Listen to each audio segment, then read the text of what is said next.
একে একে অনেক বিশ্বস্তই গেছেন, নিজের দলেই এখন কার্যত বহিরাগত মমতা বন্দ্যোপাধ্যায়। আরো বড় ধাক্কা কি অপেক্ষা করে আছে তার জন্য? তার আদি অনুগামী কিচেন ক্যাবিনেটের সদস্য ছায়া সঙ্গী ববি হাকিমও কি এবার তার সঙ্গ ছেড়ে অন্য পথে হাঁটতে পারেন? সোমবার যখন দিল্লিতে ইন্ডি জোটের বৈঠকে মমতা বন্দ্যোপাধ্যায়, তখন তার লোকসভার সংসদীয় দলে ভাঙন ধরে গেছে। আমরা সত্যি কথা বলতে করাপশন চাই না, সেই জায়গা থেকে মুক্তি চাই। প্রত্যেকটা জায়গায় যেরকম বেরোচ্ছে না, মানে লজ্জা করছে আমার। আমি এত ছোট ছোট অপবাদ নিতে পারছি না। রেদিনী কলকাতায় নিজেদের আসল তৃণমূল বলে উল্লেখ করা ঋতব্রত বন্দ্যোপাধ্যায়ের সঙ্গে বৈঠক করলেন ফিরহাদ হাকিম। এদিন বিধানসভায় গিয়ে প্রথমে লবিতে বসেন ফিরহাদ হাকিম। কিছুক্ষণের মধ্যেই ডেপুটি লিডার সন্দীপন সাহা তার হাত ধরে বিরোধী দলনেতা ঋতব্রত বন্দ্যোপাধ্যায়ের ঘরে নিয়ে যান। প্রায় 1 ঘন্টারও বেশি সময় ধরে চলে বৈঠক। তার সঙ্গে ছিলেন অভিষেক বন্দ্যোপাধ্যায়ের ঘনিষ্ঠ বলে পরিচিত মগরাহাট পশ্চিমের বিধায়ক Shamim Ahmed. No comments please. Mamata বন্দ্যোপাধ্যায়ের সঙ্গ ছাড়লেন?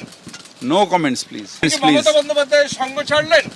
No comments please. কলকাতার প্রাক্তন মহানাগরিক, রাজ্যের প্রাক্তন গুরুত্বপূর্ণ মন্ত্রী, বিধায়ক ববিদা এসেছিলেন, অনেকেই ছিলাম আমরা, আলাদাও কথা হয়েছে। ববিদার সঙ্গে আমার অনেক পুরনো পরিচয়। যারা মমতাদির সঙ্গে দীর্ঘদিন ছিলেন বা যারা মমতাদিকে ভালোবেসেছেন, বা উল্টে যারা মমতাদি যাদের ভালোবেসে উজাড় করে তাদের দায়িত্ব দিয়েছেন, তাদের অন্তত সেই মহিলা এইটুকু আশা করতে পারেন যে তারা অন্তত আমার সঙ্গে থাকবে। এদিকে সূত্রের খবর, বিধানসভায় তৃণমূলের বিদ্রোহী বিধায়কের সংখ্যা বেড়ে 64 হতে পারে। সংখ্যা আরো বাড়বে।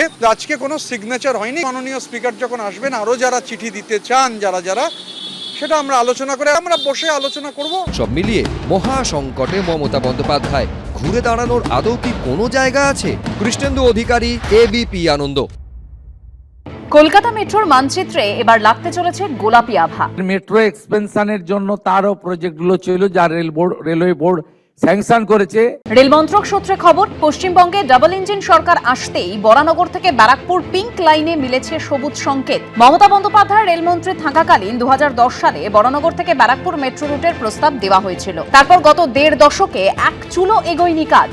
এই রুটে কাজ শুরুর ক্ষেত্রে বাধা হয়ে দাঁড়ায় বিটি রোডে মাটির নিচে থাকা জোড়া জলের পাইপ। প্রশাসন সূত্রে খবর, 60 ইঞ্চি ও 42 ইঞ্চি ব্যাসের এই 2 পাইপ থেকে প্রতিদিন উত্তর কলকাতা ও উত্তর শহরতলির বিস্তীর্ণ এলাকায় সরবরাহ করা হয় 91 কোটি লিটার জল। সূত্রের খবর, এই পাইপ ক্ষতিগ্রস্ত হওয়ার আশঙ্কায় এতদিন ধরে থমকে ছিল বরানগর থেকে ব্যারাকপুর মেট্রো রুটের কাজ। রাজ্যের নতুন বিজেপি সরকারের উদ্যোগে দ্রুত সেই কাজ শুরু হবে বলে আশ্বাস দিয়েছেন রেলমন্ত্রী। Direct Baranagar to Noapara to Barrackpore metro শীঘ্রই সম্প্রসারণের কাজ চালু হবে। কেমন হতে চলেছে বরানগর থেকে ব্যারাকপুর পর্যন্ত কলকাতা মেট্রোর এই পিঙ্ক রুট? মেট্রো রেল সূত্রে খবর, মোট 12.5 কিলোমিটার এলাকা জুড়ে এই মেট্রো রুটে থাকবে মোট 11টি স্টেশন। পিঙ্ক রুটের মেট্রো পথের গোটাটাই তৈরি হবে মাটির ওপর দিয়ে। খরচ হবে 2070 কোটি টাকা। শনিবার কলকাতায় এসে মেট্রো সফর করেন রেলমন্ত্রী। কলকাতা বিমানবন্দর থেকে মেট্রোয় নোয়াপাড়া যান তিনি। বিকেলে চিংড়িঘাটায় মেট্রোর কাজ পরিদর্শন করেন রেলমন্ত্রী। অশ্বিনী বৈষ্ণবের কলকাতায় পা রাখার 24 ঘন্টার মধ্যেই বরানগর ব্যারাকপুর পিঙ্ক লাইনের কাজে দেখা গেল নতুন দিশা। অরিত্রিক ভট্টাচার্যের রিপোর্ট, এবিপি আনন্দ, কলকাতা। এবিপি আনন্দ, এগিয়ে থাকে, এগিয়ে রাখে।